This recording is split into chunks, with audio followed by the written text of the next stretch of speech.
Միայնակ եք գալիս ամեն դեպքում, պարոն Մխիթարյան, ողջույն։ Հա, դե միայնակ, որովհետև բոլորը աշխատում են,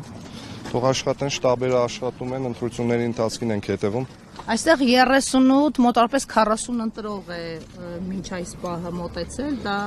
այս բնակավայրի նոսր բնակեցման պատճառով է, թե ձեր կարծիքով դեռ նոր է օրը սկսվել։ Օրը նոր է սկսվել, հետո տեղամասը փոխվել է, իրականում շատ մարդիկ գնում են հին տեղամաս, կներեք։ Հին տեղամաս տեղի իմանում են գալիս են, կարծում եմ օրվա ընթացքում կակտիվանա, որովհետև շատ ակտիվ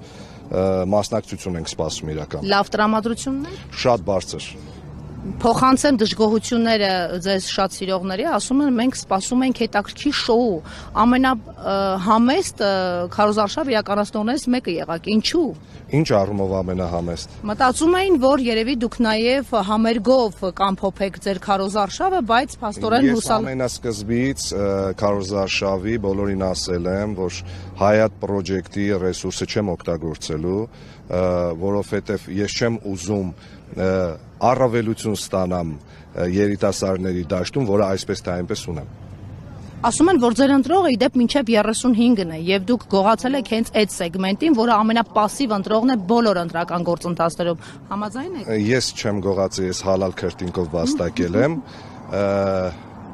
Ես շատ ուրախ կլինեմ, որ իրենք բոլորը կան ընտրատեղամասեր, կոչ եմ անում հատկապես երիտասարդներին անպայման գալ մասնակցել, որովհետև այս քաղաքը կարիք ունի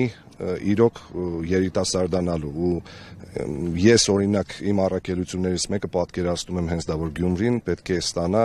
երիտասարդական ընթացք, այո, շատ կարևոր է։ Զարգացումներ սպասում եք, պարոն Մխիթարյան։ Ինչ առումով։ Մինչև օրվա վերջը արկածախնդիրների զարգացումը։ Դե օրը ցույց կտա, ամեն դեպքում ես այս պայի դրությամբ կարող եմ փաստել, նաև վերջի 15 օրը շատ լավ վերլուծելուց հետո, որ ընդդիմադիր թեկնածուները մրցում են ոչ թե քաղաքացիական պայմանագիր կուսակցության հետ, այլ պետական վարչական ռեսուրսի եւ Սարիկ Մինասյանի ԱԱՑ-ի ղեկավար բարեկամի հետ։ Ինչ է անում ԱԱՑ ղեկավար բարեկամը։ Ինչ որ բաներ։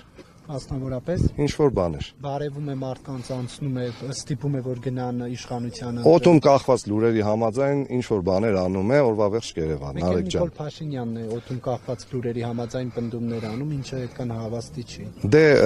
վատ օրինակները վարակիչ են, Նարեկ ջան, մենք փորձում ենք վատ օրինակով լավ երկիր կառուցել։